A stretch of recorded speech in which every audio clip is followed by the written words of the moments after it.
Isang Himala. The texture and the colors are represented in the parade float.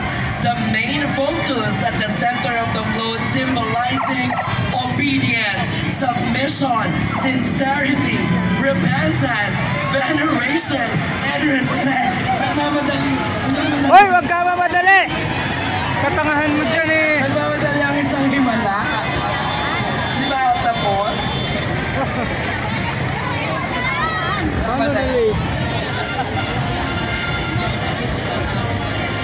Nagmadali tuloy ang attorney.